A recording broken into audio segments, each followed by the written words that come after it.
Welcome to The Explainer. Today, we are diving into a real-life family drama that has it all. A secret wedding, a huge inheritance, and one single, devastating question. Did the groom even know he was getting married? All right, let's get right into this case from the Family Court of Australia. You've got a secret wedding and a massive inheritance hanging in the balance, tearing a family apart.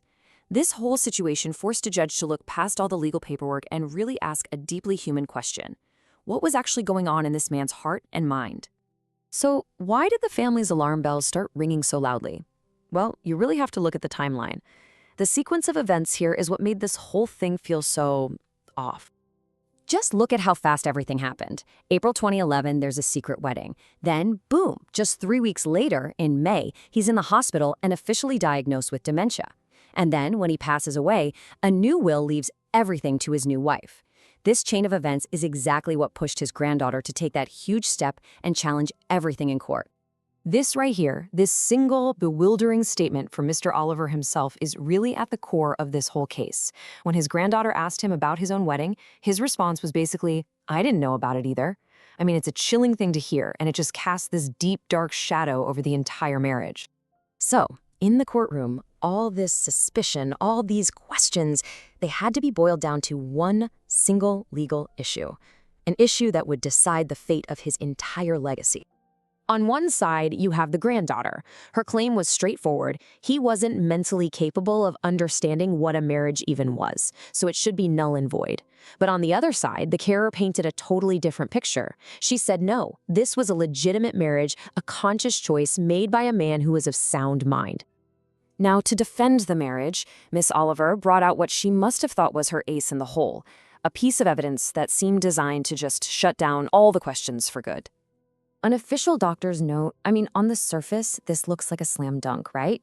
A medical professional signed off, said he was fine, case closed. Well, not so fast. As we're about to see, that piece of paper wasn't nearly as solid as it looked. Let's switch over to the family's side of the story. See, they didn't just have one doctor's note. They had a decade of painful first-hand experiences that painted a completely different and, frankly, tragic picture. The family came with a mountain of evidence. Medical records showing dementia dating all the way back to 2001, heartbreaking stories of his confusion, and that haunting question he asked in the hospital, "Why didn't anyone stop me?" They also described how the carer had been isolating him. But the real kicker, the most damning evidence, actually came from the carer herself. She had admitted to a social worker that he'd been showing signs of dementia for over a year. So all of this set the stage for a dramatic showdown in the courtroom. And this is where everything gets put to the ultimate test, cross-examination. It's where stories either stand up to the pressure or they just completely fall apart. Under questioning, that key piece of evidence, the doctor's certificate, just crumbled. The doctor admitted he never even looked at Mr. Oliver's 10-year medical file. He had no idea there was a new will making the carer the only beneficiary. And he didn't know about really dangerous behaviors like Mr. Oliver putting a knife in a power socket. His final words in court, if he had known any of this, he would never have written that note. It didn't just get weakened, it was basically retracted right there on the stand. And then it was Ms. Oliver's turn. And under oath, her own story started to back up everything the family was claiming.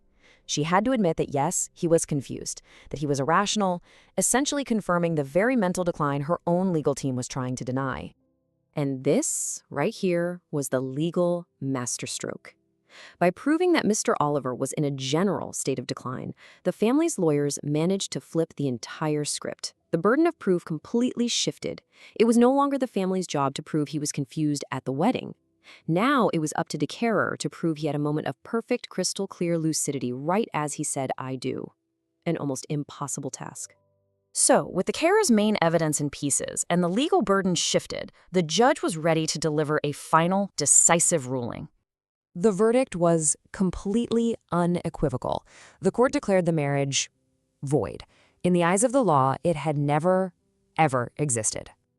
And this is such a key point from the judge's reasoning. He basically said, look, you can know you're standing at a ceremony, you can know you're saying some words, but if you don't actually grasp the huge legal and personal consequences, what it means for your money, your will, your family, then you can't truly consent to it.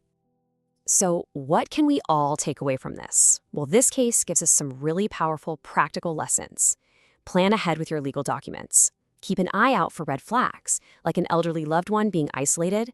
Remember that mental capacity is complicated. A single doctor's note just doesn't cut it. And finally, you have to realize that while the law is there to protect true consent, it requires family to actually stand up and take action. It's a question that really reminds us that protecting the people we care about takes more than just love. It takes foresight, it takes courage, and it takes action, long before a crisis ever hits. Thanks for joining us for this explainer.